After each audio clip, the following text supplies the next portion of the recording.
Look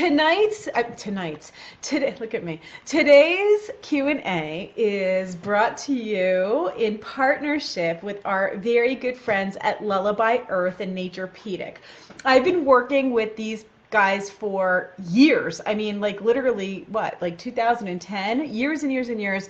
I love them. I love everything they're about. Their products are amazing. And it's a company that really has that integrity to make products that are safe for babies, for children, and also for adults. And a lot of people don't realize that they actually make mattresses for adults too. And might ask yourself, why are they doing that? Because mattresses are one of the products that we have in our home that we spend a lot of time on. You know, we're sleeping on them every day. Your baby's sleeping on them every day. And most of them have very toxic ingredients in it, toxins that will off-gas and your baby's breathing them in.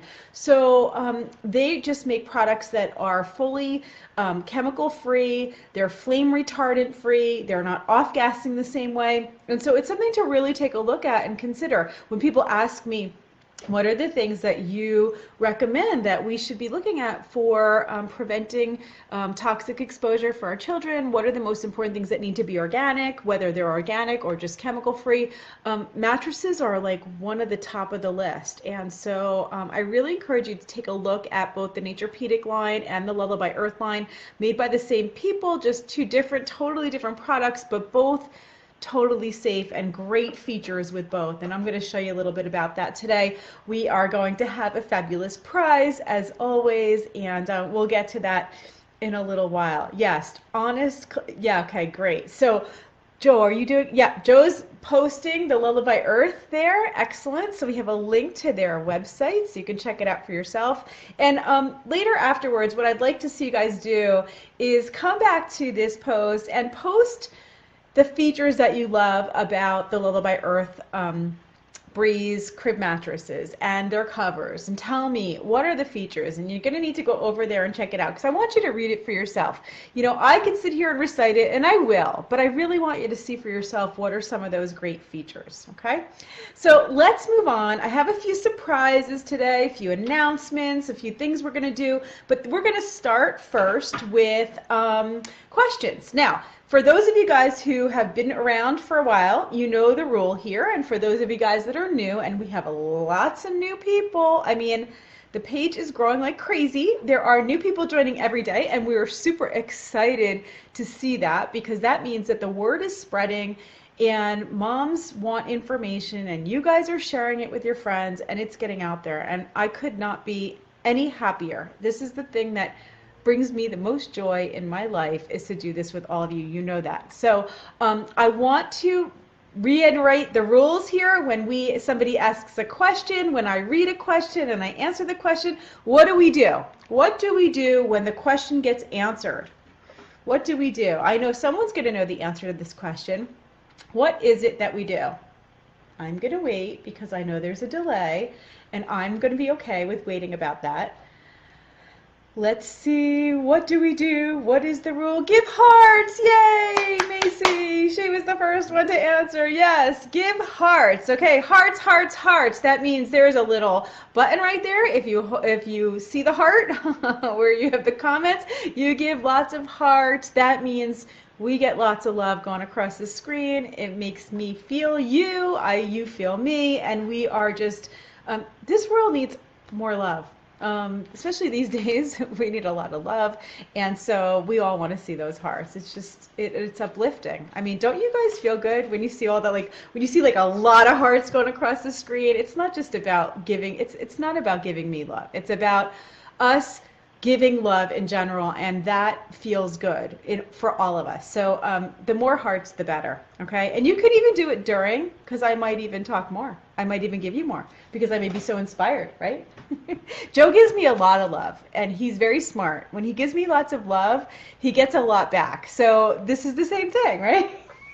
He's sitting over there going, answer the question. Just answer the question. Being a mom is a hard job. It's nice to celebrate mamas and give them love. There you go. Joe said, being a mom's a hard job. It's nice to celebrate mamas and give them a lot of love.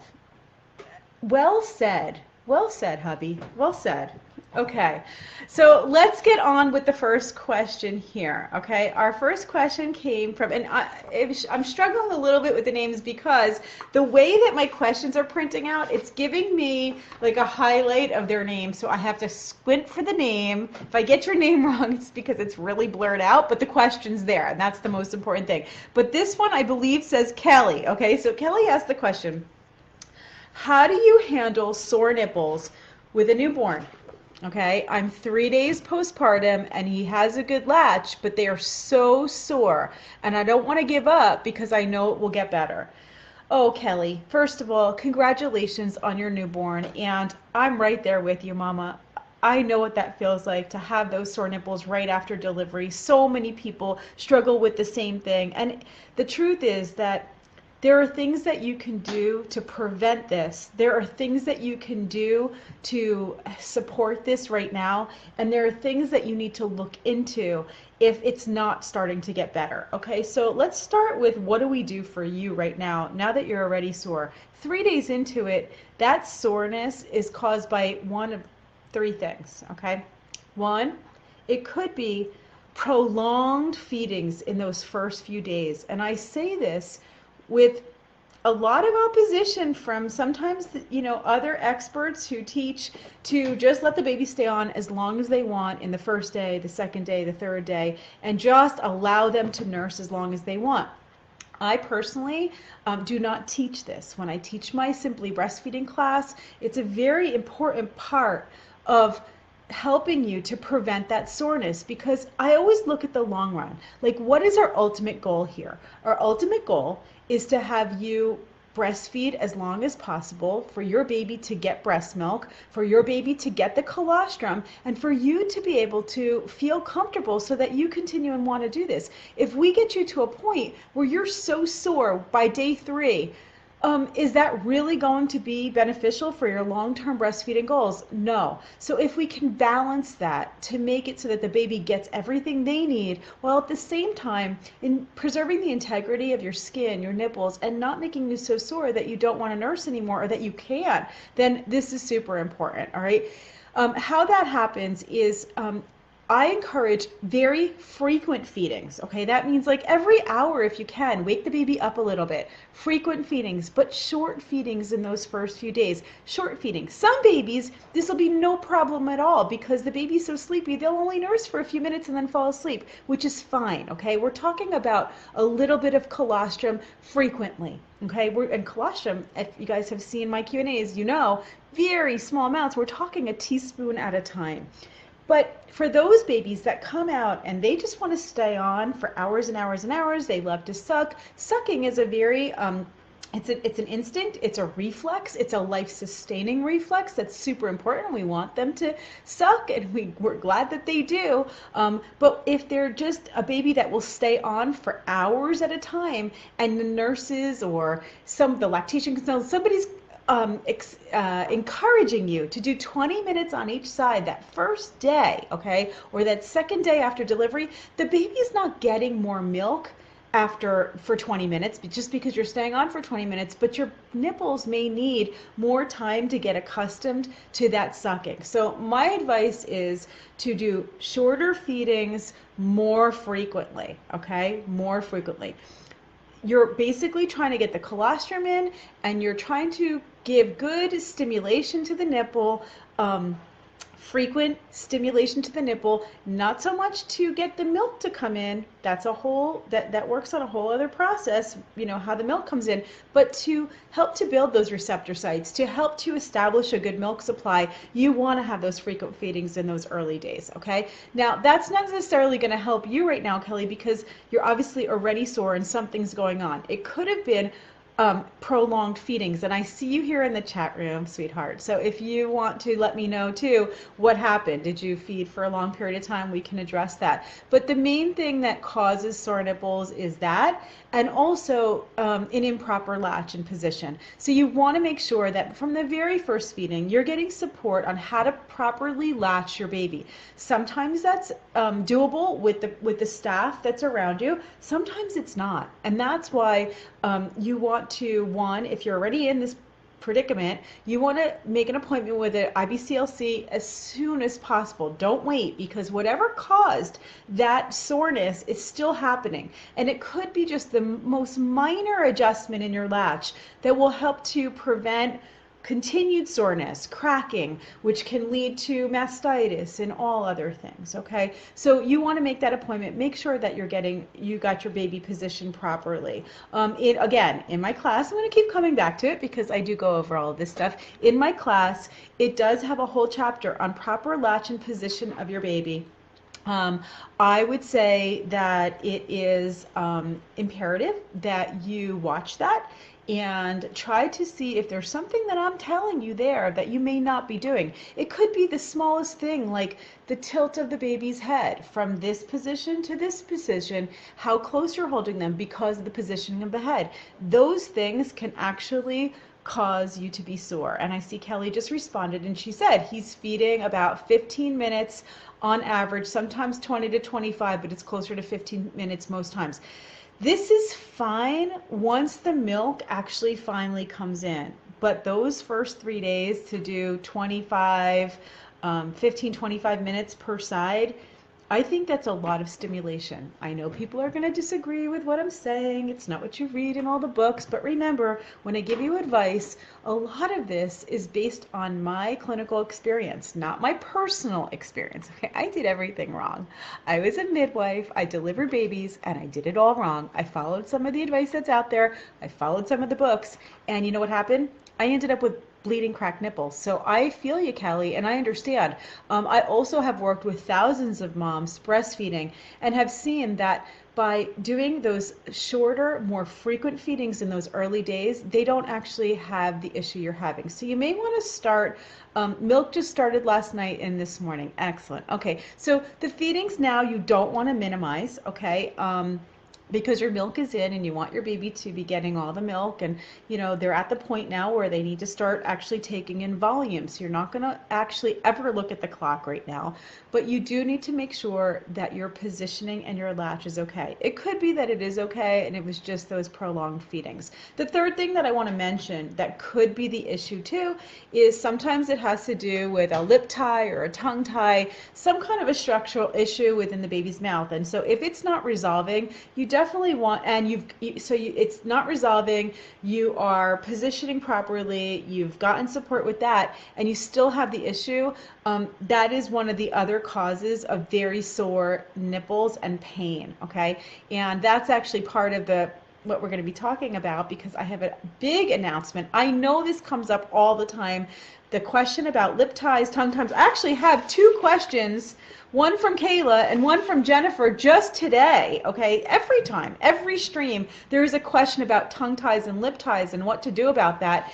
And so I have a big announcement about an episode we're going to be doing next Wednesday, right? Is that the 10th, right? Am I right? Am I right with my dates? Wednesday night, February 10th at what? Wednesday's the 8th. Okay. Wednesday. It's Wednesday. We are doing Wednesday. Yes. Is that the 8th? Yeah. Are you sure? Are you sure? Today's Wednesday the 1st. Right? Is it the 8th? Okay, what is wrong with me? Today's Wednesday the 1st. Okay, Next so Wednesday's the 8th. next Wednesday the 8th, sorry, okay. Next Wednesday the 8th, we are going to do an amazing special presentation with Evenflo Feeding. It is going to be with Dr. Scott Siegel, who is a renowned oral surgeon specialist in lip ties and tongue ties. He has a practice, he has a center in New York and also on Long Island, and he's going to be my guest next Wednesday at 9 p.m. and we are going to pick his brain. And let me tell you, that is some brain. I spoke to him this week and I was so excited to hear just someone who does this day in and day out. It's actually his specialty. And so he's going to come to do a live stream with me, and we are going to go over all these questions that you guys have, and I'm sure you're going to love him as much as I do. He's very excited to bring this information to all of you. So make sure you put that on your calendar. Of course, I'll be posting about it, and we're going to have an awesome night. And get ready for more of these, because we are going to be starting up our web show again.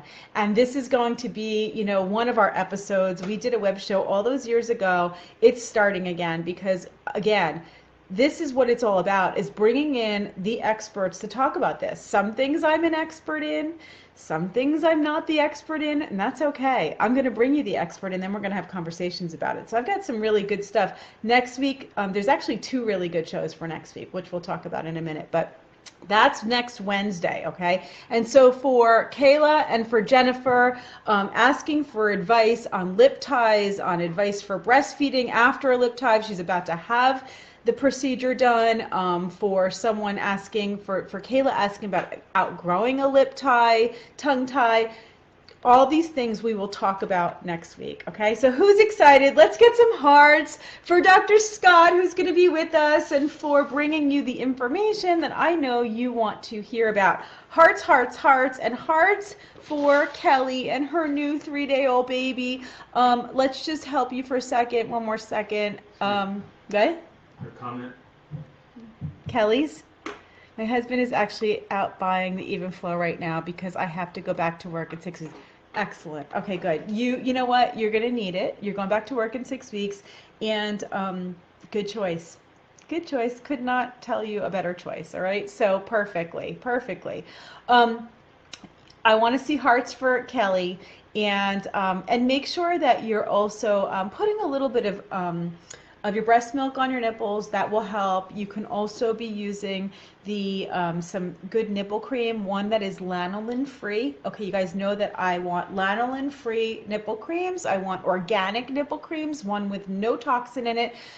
2 that I really love. One is from Earth Mama Angel Baby, the nipple butter, and the other one is from Mother Love, their nipple cream. Both of them are excellent products that you can use on sore nipples to help heal, and both great, okay? And try to get help right away to correct that latch if it's the problem. You're welcome, Kelly. Hearts to you, okay? All right, next question. The next question is, this came in from, let's see, Hannah. Hannah said, let's see, what was that? Okay, I got a beep here. All right. Hannah said, baby, I get very distracted. Hannah said, what? Squirrel. A squirrel. Hannah said, baby, my baby seems to want to nurse constantly. She's 8 weeks old and does not like to be even a foot away from mama.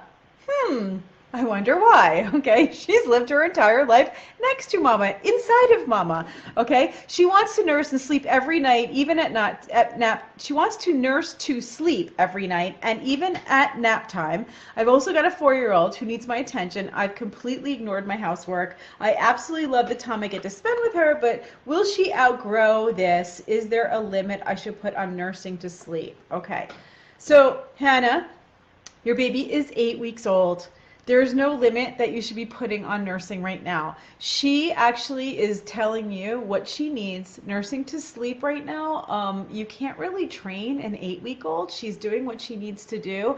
And this is how breastfeeding works, because you want her to feed whenever she wants to. That's how you're going to maintain your milk supply. That is how you're going to maintain her weight. That is how you're going to make sure that she's getting enough. And as she goes through her growth spurts, that she's actually increasing your supply according to her needs. So prolonging the feedings, denying her the breast, not nursing when she wants to is not actually going to work, and you will be left with a very unhappy baby and possibly a decreased supply and possibly decreased weight gain in your child, okay? So we don't want to do any of this. Now we're talking about an 8-week-old. 8 weeks old, they cannot be spoiled. So you can't create bad habits. We went over this last week on my Calming Your Fussy Baby show. You cannot create bad habits that early on, okay? She's not manipulating you, all right? So an 8-week-old is not manipulating you. They're not creating bad habits. They're telling you what they need. And if she needs that in order to soothe herself, which is soothe, relax, and then fall asleep, I would continue to do that, okay? Yes, it's hard. And I know with a 4-year-old, it changes everything. Having your first baby is totally different than your second. Sometimes you forget too what that was like. So go back and think in your mind, what was it like when you had your 4-year-old? You only had that child. You probably gave in, did what you needed to do, allowed the baby to nurse as much as he wanted or she wanted. You didn't say if it was a girl or a boy, but it can be different with a second baby. You just need to be able to find that time. One of the best things that you can do is to kind of, especially with a 4-year-old, I did this with my children and they were a little bit closer in age. They were only about 2 years apart, but try to include your older child into the whole experience so that it's not like, I'm with the baby, go play, okay? Because they're going to feel like they want you, and then you're going to feel torn and feel like, I'm dividing my time, versus maybe you can position the baby while you're nursing and create that nursing experience as more like a story time for your older one so that they actually look forward to it, something that you can do together, right? Or maybe it's time when you do, art projects. You set up your 4-year-old to do some kind of art, or it's actually time for the 3 of you to bond, and will help you to include your child into it. I know that it can be hard with an older one. My older daughter, Jade, once we got into this is story time, when I sit down to breastfeed the baby, bring the books because we're going to sit down and we're going to read together and we're all going to do this together. She would actually come over and be like, feed the baby, mommy, feed the baby, because she wanted to be a part of that, and we turned it into something that was a family experience. So that's just a pointer for all of you guys who have older children. That really helps. And then as far as feeding them to sleep, it's probably one of the last feedings that you'll ever give up, even as they get older into toddlerhood. It's one of those, it's that feeding that is, the one right before they go to bed, the one right before naps, the one right when they wake up in the morning. Feeding and sleeping just go together, and the feeding actually is what you want to do, because the feeding is going to help to fill their bellies, to give them the milk that helps them to relax, and then hopefully get a good sleep. So yeah, I wouldn't cut those out at all, and there's nothing wrong with it. And there's nothing about limiting those feedings before sleep at all. Okay, so remember, and you can see this with your older child, it doesn't last forever. Okay, it doesn't last forever. You will get through this, and with each child it is completely different, because each child is different, but also the dynamic of having an older child and a younger one together changes everything, as you're already seeing. Okay, so good luck to you, Hannah. Hopefully that helps you. Let's get some hearts for Hannah. Hearts for Hannah and her little 8-week-old, and lots of nursing, and probably a growth spurt, so it might change, but whatever it is, keep on going, keep on going. Hearts, hearts, hearts. Okay, moving right along. There are the hearts. Excellent. Oh, Joe just posted the, let's see. I'm getting text messages, so I'm going to, hold on. I lost my stream here. Okay, just as the hearts were flying across, everybody's texting me. Okay, so make sure that, oh, Joe just posted the episode, Calming Your Fussy Baby. That was a great one, and it was actually our biggest reach ever. 500,000 reach on that. Was it higher?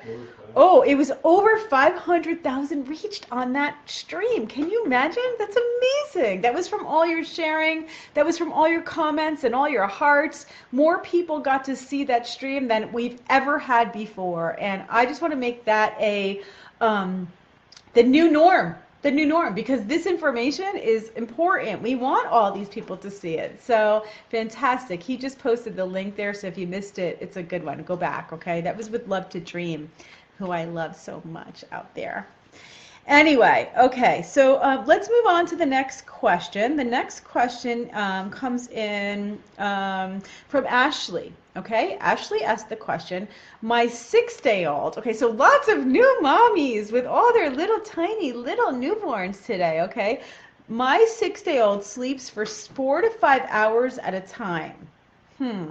If she's gaining weight, do I need to wake her to nurse? Okay, Ashley, 6 days old? Yes, you need to wake her to nurse, okay? If you were telling me that she was 6 weeks old, she's gaining weight, 6 months old, she's gaining weight, I'd say let her sleep. She's obviously getting what she needs. 6 days old, however, I would actually be waking her up. Now, a 6-day-old should not be sleeping 4 to 5 hours, even though you might hear, like, if they sleep at night, let them sleep. The most I would go is 2 to 3 hours during the day with a newborn like this. Try to do the same at night. 2 to 3 is really the best. The most would be 3 to 4 hours if you really have a large supply. But even then, at 6 days old, you always have a big supply. And that could really fool you because the engorgement is there, which means that the baby's getting a lot out of feeding and then sleeping these long stretches. But the long stretches, okay, let's talk about for a second what happens when the breast gets really full, which I'm sure is happening right now, and you don't empty that breast frequently. It's sending messages to your brain to tell your body to decrease the amount of milk. So that may not last. And we want you to be feeding smaller feedings more frequently, more often, waking the baby, okay, so that you can keep on making good supply and also training your breast to how much to feed at each feeding, all right? Right now you're oversupplied. We want to start regulating that out. Okay, I want to start regulating it out. I see Ashley here. Ashley, I love that you guys are all on here for your questions. When I wake her, she immediately falls asleep. Once she latches, what can I do? Okay, so part of that is probably your engorgement. So she's getting a lot of milk in a very short period of time, and then sleeping for a long stretch. One of the things that I would do right now, if you're making quite a bit of milk, is alternate breasts. That means that for the one feeding, don't switch sides. Feed her completely on your right side for one feeding. And then even if the feeding is short, she may be getting a lot within that shorter period of time. When she's done with that one side, that's fine. Wait until the next feeding and then feed her on the other side. Especially at 6 days old, that milk may be pouring out. And what you don't want to do is when the breast is really full, there's a lot of foremilk, which means that initial milk, when the breast is very full, like during engorgement, there's a lot of initial milk that is very watery and low in fat. And so we don't want to switch sides too soon. We want to stay with that side so that you can get beyond that to more of the fatty milk. That will also help to regulate your supply, bring your supply down a little bit, which is what you actually want to do, and then have her be more awake for the feedings because she may be eating a little bit less and then feeding a little more frequently, okay? Undress her, all right? And make sure that you're doing lots of skin to skin. I would actually be doing skin to skin all the rest of the time. So that means that she nurses skin to skin. She's not nursing, she's sleeping. You have her in a wrap and you have her on you completely skin to skin. Or if you don't want to do a wrap, then get yourself one of the Lullaby shirts. Did everybody see the Lullaby shirts on Sunday night? Ooh, yes. We still have to announce our winners. We're announcing our winners this afternoon. But the Lullaby shirt has the mesh inside of it. You can put your baby right inside of there. Skin to skin is not only going to help the baby to be calm, but it actually stimulates their natural instincts to breastfeed, okay? A lot of people don't realize that it actually helps the baby to wake more frequently, to latch more easily, to want to eat, okay? So skin to skin will help your baby to wake up. And in fact, I get calls sometimes from my clients who are in the hospital and they're like, the baby won't wake up. And I'm like, where's the baby now? Baby's wrapped up, in a wrapped up in a swaddling blanket. I keep unwrapping and undressing the baby. The baby still doesn't wake up. I'm like, okay, put the baby on your chest and just let the baby be there skin to skin. That skin to skin contact, you will see, actually stimulates the baby to wake more frequently. I know that it feels nice and warm, and that's good, but it actually helps them to smell the breast milk, to lift their head and start to look around and go for the nipple. There's something to this. So, and I'm going to do an entire show just on skin to skin and the benefits of skin to skin and how to do it and how often to do it and how it works and what we see from it. So I would say to you, Ashley, right now, skin to skin all the time. Okay, that's going to help your baby to wake more frequently and to stick to one side for the nursing. Okay, there you go. When she wake, there you go. Okay, good. So hearts for Ashley. Congratulations on your new baby, 6 days old. I know you are right in the thick of it right now, but it is just the beginning of such a beautiful journey. So happy for you. Okay, and please let me know. You're welcome, sweetheart. Let me know how that works out for you. I want to know how that worked, okay? I always, when I answer your questions, whether it was your question or somebody else's, and you used something that I offered you, I love to get the feedback. Post to me. Write on these posts. You know, post to our wall. Tell us how it worked. I just did a burping video last week. It has over 63,000 views on that burping video, Joe, right? We're up to like I think it's like 60,000 views on the burping video, over 60,000.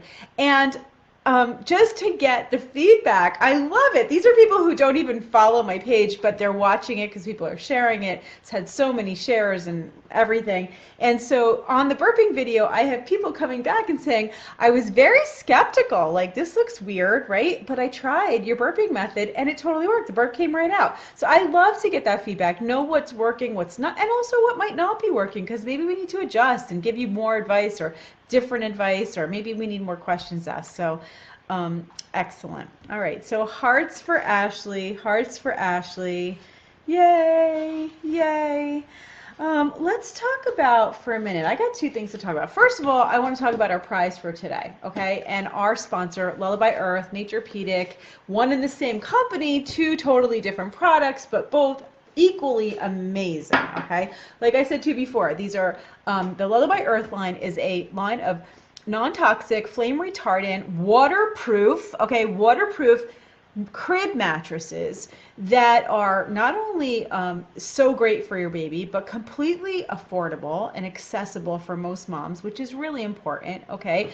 This way you know you're laying your baby on something safe, and it's waterproof so that you're not going to have any pee-pee or anything else going into the seams that can grow mold and other things. We want that to be nice and secure, which it is.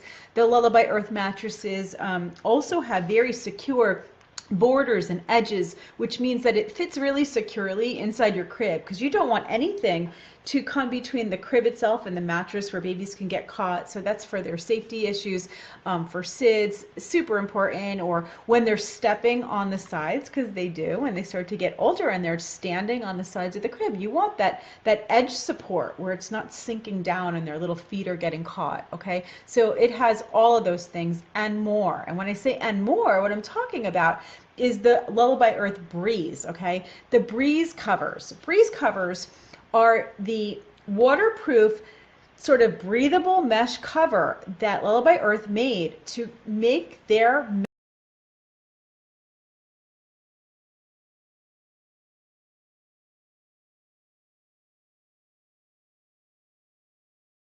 we are going to be, there we go, okay, it's fine.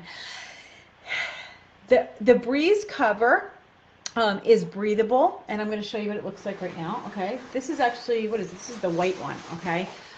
The white one, when I say white, what I mean is they all have white on the mesh, but the inside, below it, comes in 5 different colors, okay? This one has white inside. We also have a green one. I don't know where it is, but this one here has, so it's waterproof, okay? See this? Oh, no, this is actually gray. I can't tell. I think so. Okay.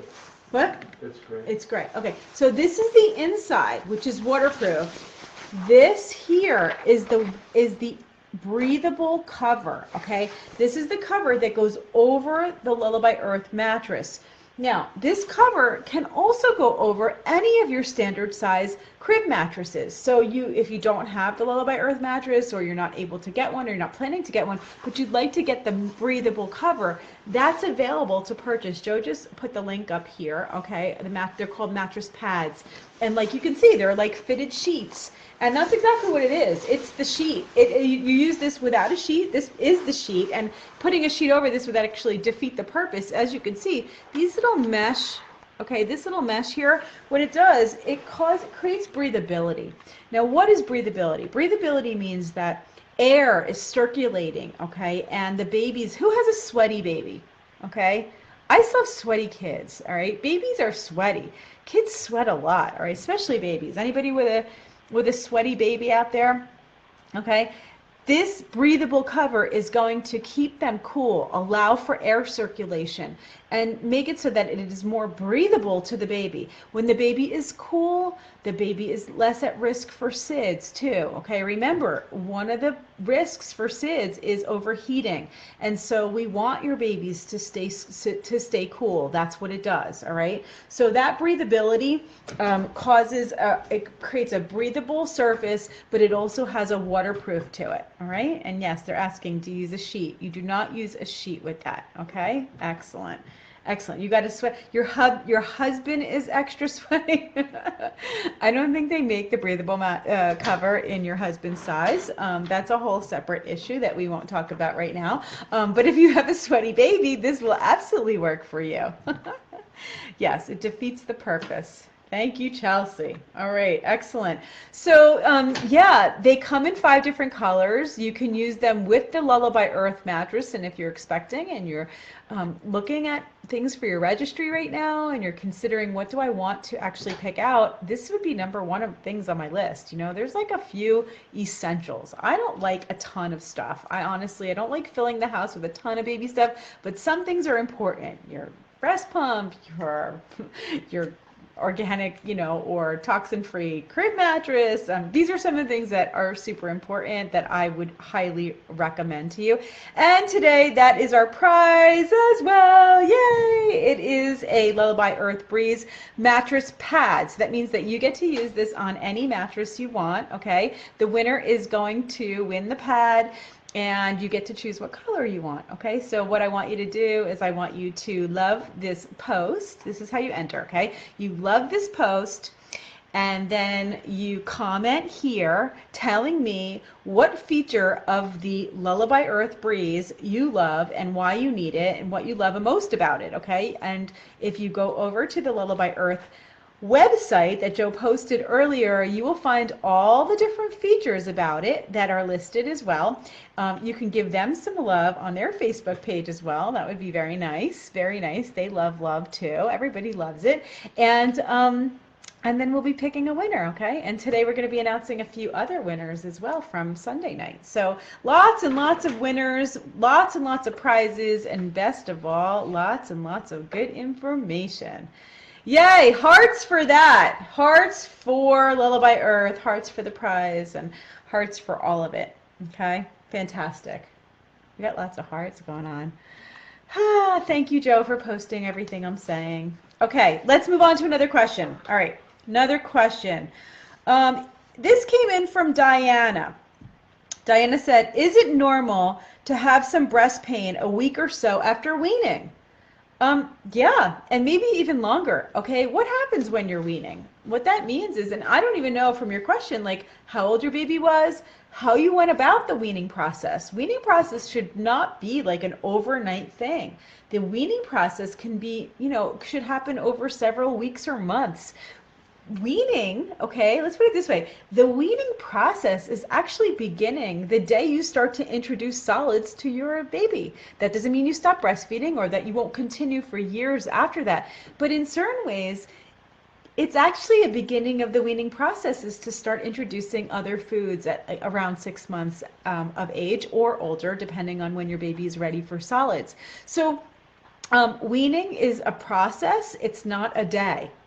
Okay? It's actually a thing you do over time, not an event that happens. And if you're trying to wean in one day, you're going to have a lot of breast pain. So I'd be very careful about that.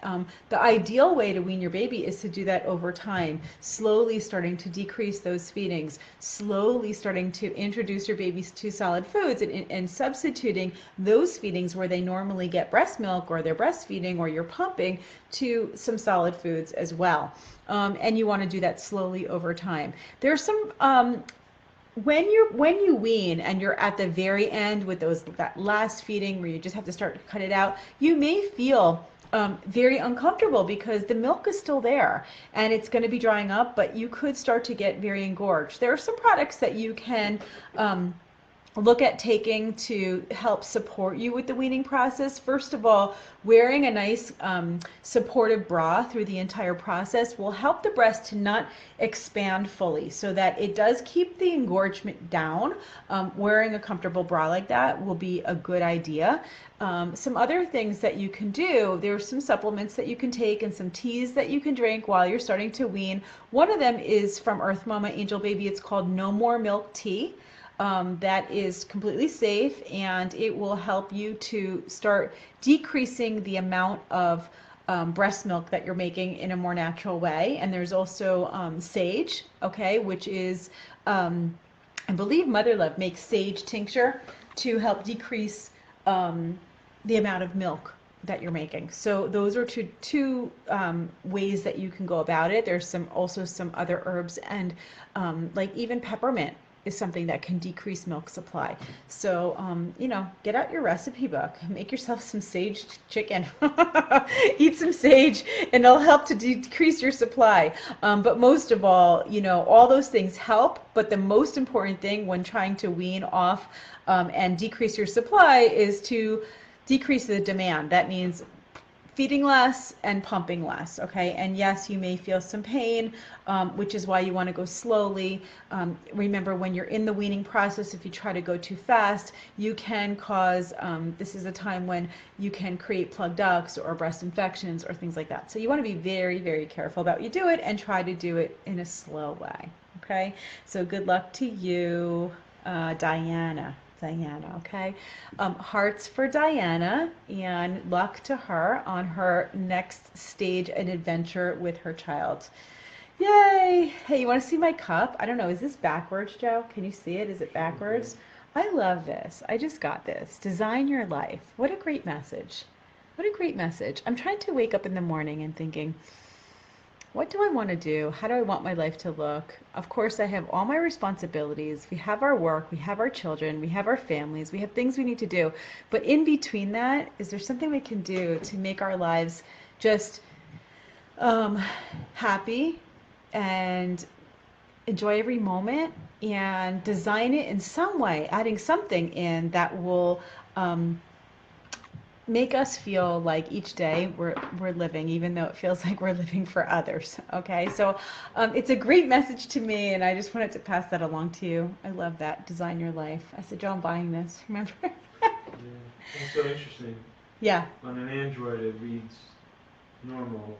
Yeah. But Brandy said it's backwards. Right? This is Facebook. Sometimes it's forward, sometimes it's backwards, and I think I'm streaming from my computer because it's so great. Facebook has it now, so I can stream from my computer. You see a wider screen, and I can see your comments so much easier when I'm looking on the computer versus the little phone. Okay, I got the phone to the side here mainly so I can see your hearts, but the live stream here on the computer lets me see more of your comments and for longer. But it doesn't give me the option to be able to reverse the screen. So you'll just have to take my word for it if you're an iPhone user that it says design your life, right? Awesome. Okay, great. I'm seeing all the comments here of all the features that you love. all the features that you love. I want to do something special with you guys right now, because I know that a lot of the rest of the questions here came with pumping and different things like that. I have a big reveal for you. Okay, let's do a reveal right now because I just got this out in the mail, literally, and I'm very excited about it because it's something that we've been talking about for a while, and it is a new product that, again, I was involved in designing and helping with, and I'm just super excited to show it to you, okay? This is the new Evenflo Feeding single electric. Okay, this is the new occasional use single electric pump. And I just got it. And first of all, I have to say, I love the packaging. It's beautiful. It's beautiful. I love the picture. Evenflo does so well with the pictures. And I know this is backwards, right? No? Everybody's saying it's normal. Oh, okay, good. Excellent. So this is the new pump that we've all been waiting for. I talked about this with Jamie a couple weeks ago, and we showed you a sample of it, but I just got it, and now I found out it is finally available in stores, too. I love the cover. I love the top. What do you think about that? Of course I loved it. There I go. There's me, okay, and that's my program right there because all the single electrics come with the Simply Breastfeeding program, which is so amazing for any new mom to be able to get this pump and get it so affordably. These retail for like $39. You can get them at Babies R Us. You can get them Target.com. You can get them Meijer in the stores. There's these are available, and they just came out. And yeah, very excited. It's cool to see my face on a box. You know who loves seeing that? My mom. My mom will text me from like Walmarts all across the country when she travels, and she's like, look, and I'm like, yeah, I know, it's there. How cool is that? Okay, so we're gonna just do a little bit of an unboxing here, a reveal, okay, because I'm taking it out of the box first time. And one of the reasons I want to show you this is because it's so simple to put together, all right, that I want you to see what this looks like when I take it out of the box. So here you've got the instruction book, and you never throw this away, okay? It also has information on how to get the class in there and to access the class. It has your instruction booklet, and it tells you little cards on how to pump. And then inside here, you've got the pump, all right? So here's the pump, comes with the pump. It comes with an AC adapter so that you can plug it in, but this pump also takes batteries, okay? And then you've got the little bottle here, okay? So you take the cap off the bottle, you screw that right onto here, okay? And then check this out, all right? This is literally, when you guys have seen me with the double electric, it looks just like this, right? With the little diaphragm. This is the same mechanism that you put right inside there, and then that clicks right onto there, as easy as can be. It's a completely closed system now, all right, completely closed. And then this just turns right on, and you've got a single electric pump that's actually really, really good. See how that is like completely closed up? Completely closed up, all right? So you've got the same situation. You can actually take this little adapter and stick it inside your bag if you've got the double electric. Bring it with you if you're using it for work as a backup, okay? Or if you're just going out for a couple hours and you want to have something small and compact, you just put this right into your bag. Or if you're going to be a stay-at-home mom and you just want that occasional pumping, this is great. It's so great. They actually made the whole mechanism a little bit smaller, and I don't know if you can see how well it fits inside my hand here, okay? And the controls are right on the top so that you can use the dial with your thumb. They just thought of everything. Now, one of the best things about this is that here you've got a single electric pump that comes with 2 flange sizes included. So just like the double, all right, you've got that nice soft silicone flange, all right, that can fit inside of here, so you got that nice soft comfort pumping, all right, and on top of that, all the other flange sizes that you can normally get with only double electric pumps, there's 6 different sizes that Evenflo makes, all interchange with this single electric pump, because we all know that one of the most important features when you're looking at your breast pump is to make sure that you have a pump that comes with or has flanges available that will fit you properly. If the pump does not fit, if the flange doesn't fit, it is not going to get your milk out. So I'm just super excited. Look how easy that was, okay? That just goes on like that. It comes with a little stand so that you literally can have it stand up. How cool is that? And a small adapter. A small adapter. I don't know how many. Check out your adapters on some of your pumps.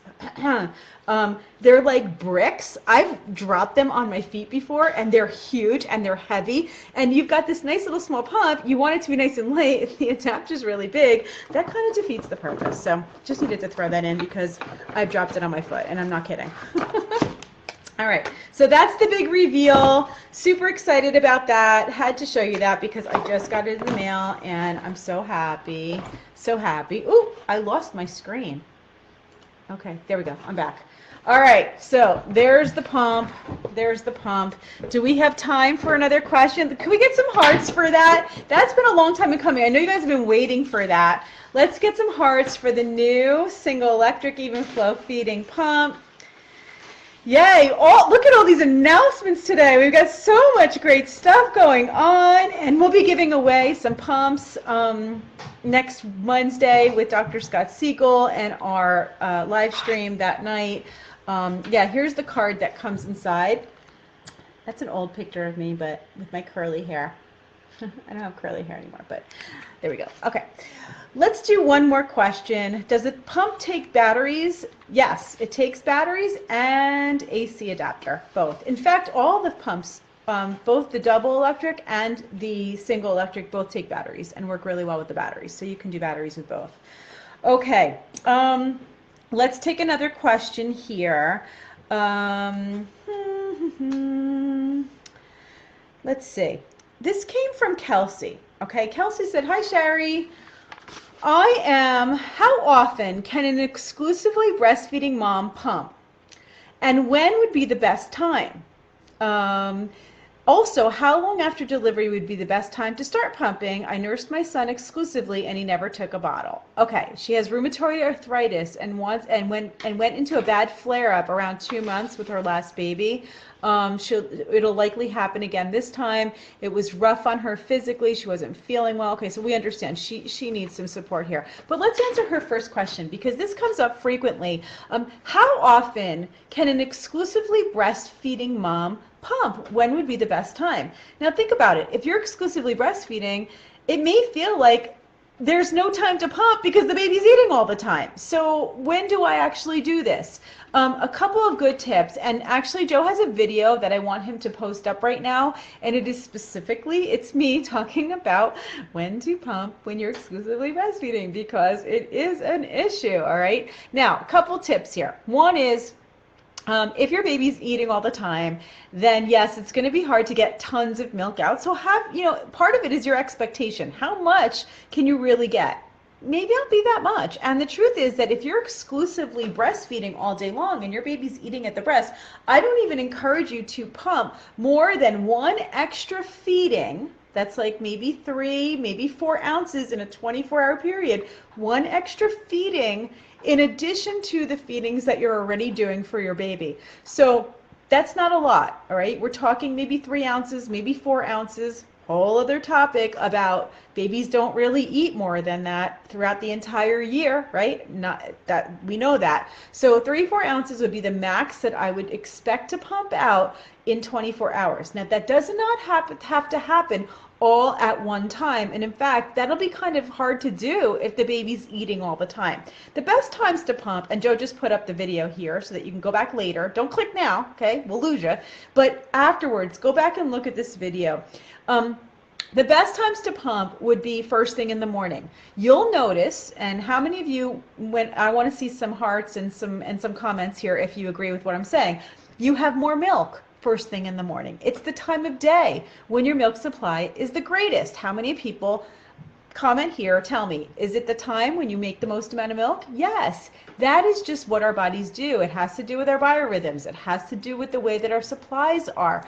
You make more first thing in the morning, and then as the day continues, late into the afternoon, early evening, dinner time, the milk supply is usually less, okay? Now, what that means is, it doesn't mean that time in the evening is like a waste, that you don't have any milk, okay? What it means is that the milk early in the morning when your supply is greater has more water, has more hydration for the baby. Your baby's getting more fluids that early in the morning and maybe a bigger feeding. But that milk later on in the day, in the afternoon and the evening, even though the volume might be less, the calories may be just as high because the milk is very fatty when there's less milk, okay? This milk is very fatty. So all of it's important. It's just important for you to understand that if you try pumping at 6 o'clock at night, that may not be the best time to do it. So first thing in the morning may be your best bet. Last Friday night, we did an entire show with Amanda, okay? Amanda from Rumina Nursing Wear, who's a partner of ours. She makes they make the bras and tank tops that you can both pump in. It's a pumping bra tank where you can actually put your flange right in it, hands-free, and nurse at the same time. Those are ideal for first thing in the morning because typically you're making enough where you could breastfeed on one side and just pump the other side, and having something that's hands-free be great. Even if you don't have one, which I would say get one, but if you don't have one, you can still, get practice at latching your baby to one side while pumping the other. You may find that the baby can completely finish a feeding on one side while you're still getting maybe 2 ounces or even more on the other. And that's a great time to get that extra milk. Does anybody do that right now? A lot of people I know will pump and feed at the same time. Not only will it save time, not only is it an ideal time to do it first thing in the morning, but because of the way that your body responds to your baby sucking and what causes letdown and how much easier it is for your baby to get you to stimulate a letdown, which is really a hormonal response, the ideal time to pump is when the baby's latched on, because you can kind of forget about the machine, focus on your baby. The baby will get a nice letdown. You'll get the letdown on both sides, especially if there's suction going to the other side with the pump, and you'll probably maximize the amount that you're actually getting out with your pump. So it's probably one of my best tips is to do that first thing in the morning. If you want to start to accumulate a little bit more throughout the day too, the way to do it would be about an hour after the feeding. Just try to put the pump on both sides and pump just a little bit. Again, it goes back to having realistic expectations of your body. So about an hour after the feeding, you might be able to get a half an ounce from each side. That's great. That's another ounce to add to that bottle. Remember, we're only looking for about 3 to 4 ounces over 24 hours. So say you do 1 ounce in the morning when you're feeding the baby. And then for, in between feedings, you're pumping just a half an ounce, but you're adding it all to that bottle. By the time the end of the night comes, you'll have that extra feeding without having to go crazy and trying to pump and, also not having enough for the baby. The other question that came up, I'm gonna say this because I saw it on our live stream the other night. I didn't get to answer it. I saw it in the chat room. Let me tell you, I can see what you guys are, I see your questions, I see your comments. I'm just thinking and speaking and reading at the same time. But someone did say, I'm so afraid to pump and then not have enough to feed the baby. Here's the thing. If you're feeding on one side and you're pumping the other and your baby's still hungry, you can take what's in that bottle, feed your baby, okay? Feed your baby. You didn't lose the milk. You just tried to see if you can get the feedings to be a little bit closer, but you didn't lose the milk. You can always go ahead and feed the baby what you just pumped, okay? But it's a good way to start building up that supply just a little bit. It'll be great to have that extra freezer stash. You don't need a ton of it, but a little bit extra. And for most people who are looking to do this, it's because you're planning to go back to work within the next few weeks, and you need to start building up some of that milk so that you have enough for your first day back and a little bit of extra stash in the freezer for emergency use, okay? Good answer? Do you guys understand? You got it? And I saw that you do pump with and feed, and you do have more milk first thing in the morning. How great is it that most of us, even though we all have different experiences, so much of this is shared experience. So much of this is the way our bodies work, and that we can help each other by saying, hey, that's normal. This is how it works. This is how we do it. It's not a coincidence. This really is a shared experience. So let's get some hearts for that. Hearts for that across the screen. Yay, yay. Wonderful, wonderful hearts. Okay, who was that? That was Kelsey. Okay, Kelsey. Fantastic, fantastic. It is 2:02. It is 2:02. Okay, so let's do this. We are going to have you love this post, right? We have the prize. We have the Lullaby Earth Breeze pad, the breathable pad in different colors. Someone's going to win this amazing prize, this amazing company. Lullaby Earth was in the chat before. I saw you, and I think it's Rachel, and we love you, Rachel. We love everybody there. We're very grateful to be partnered with you and amazing companies like you. And so please, everybody give love. Go over to their website, check out the features, post them here. Tell me what you love about it. Someone's going to win. And that's it. Did you guys enjoy this? I have more questions, but I know that our time is up for today. I do not throw these away. I just want you to know that. We will answer them on the next Q&A, and I will come back again, of course, as always. We'll be here this weekend. I'm going to announce the time and who we're doing it with. And then don't forget, okay? Next Wednesday, special night with Dr. Scott Siegel.